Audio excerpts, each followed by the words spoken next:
I have to say, with the announcement of Yakuza 7's battle system, I've got to say it went from one of my probably most anticipated titles to something I'm just sort of curious about. Like, it's definitely something I'm going to be getting on launch, but it's also something I no longer feel anywhere near as much hype for. Now, let me just say flat out that I can kind of see why it went like this. Like, the studio has basically been making the same type of game for years now.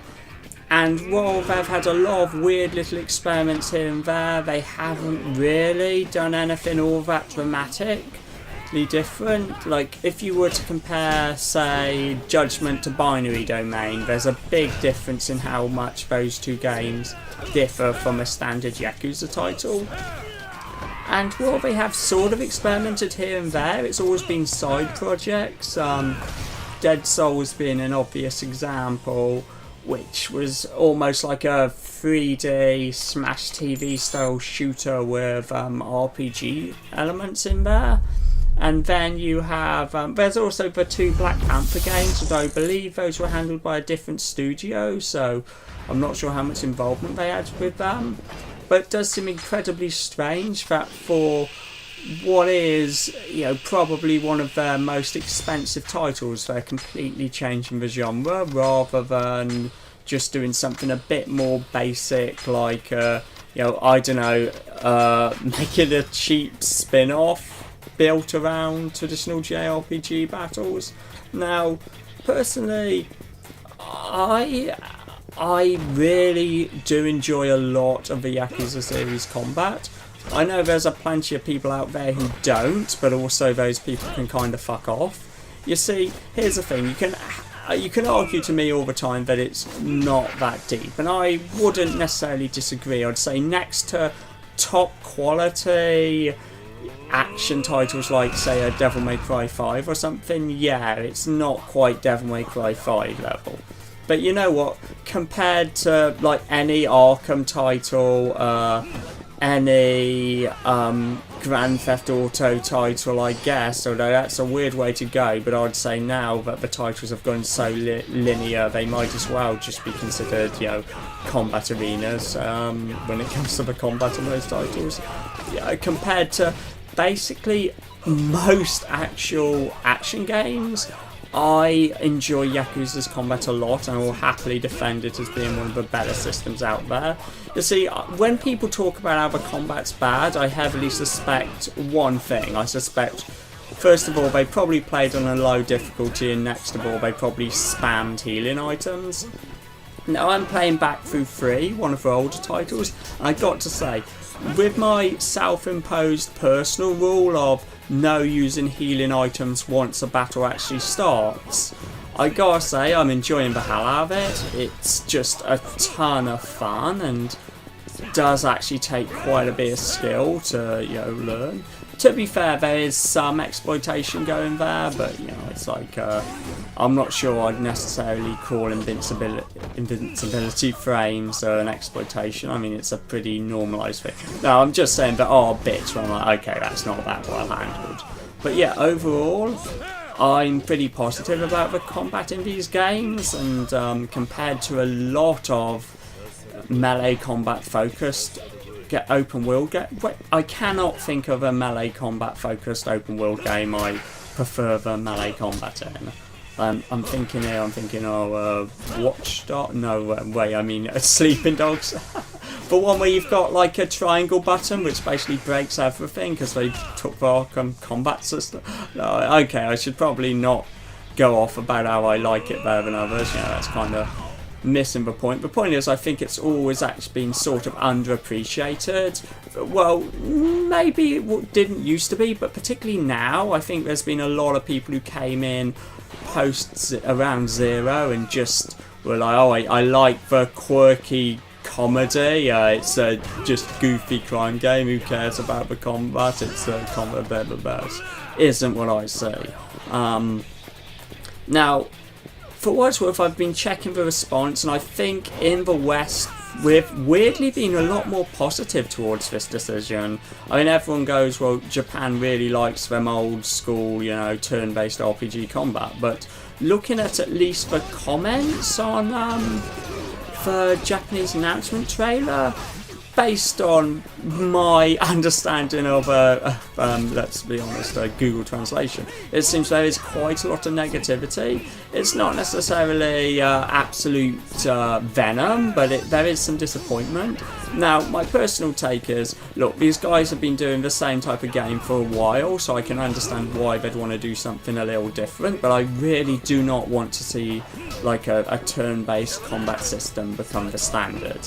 Now, there are some things I get they can really do with that which they can't do in a more traditional beat 'em up. For one thing, we're seeing clearly in the trailer that we're probably going to have a party. You're probably going to have several characters following you around, and that really doesn't work as well in a combat system based around like full player control, just because it does become this weird thing where you're kind of reliant on the AI, as opposed to a turn-based thing where you can actually really take control of all 4 characters. I mean, I'd have been interested in an experiment where you maybe switch characters mid-combat or something, but that's not where they're going, and I understand that it would be a big, you know, it would be something which, like, a lot of devs that are used to doing like full-blown, entirely combat-focused titles, like Devil May Cry ain't trying to create a 3-character combat system or something, so hey, I'm not gonna expect them to Yakuza guys to immediately jump on that. But I think I'm interested in the whole thing where they're obviously homaging Dragon Quest a lot, and having the main character be a fan of that, to me, is something I at least find like an amusing way to take it. The games have always had this thing where they've kind of linked the storyline and the gameplay in a sort of interesting way. Like, for example, with Zero, with its focus on money, how all the enemies sort of you just beat money out of Five's whole anthology approach, where nearly every character had some big sort of gameplay gimmick unique to them, like Kiryu's taxi driving thing was a full-blown taxi sim and a full-blown racing game.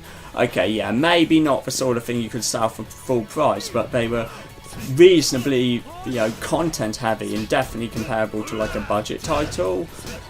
And I'm thinking like, they've been messing around with genres all the time within these games. It's just 7 is going to be the first time they fully go a full-blown sort of switch.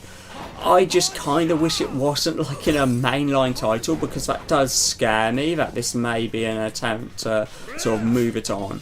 Like, there's a reason I think fans of something like Dark Souls should be concerned about the idea of a difficulty select, because ultimately titles are going to be built around, there's only so much you can do as a developer. Like, if you're trying to manage multiple difficulty settings, I've already made one video about how terrible I think that can often get, and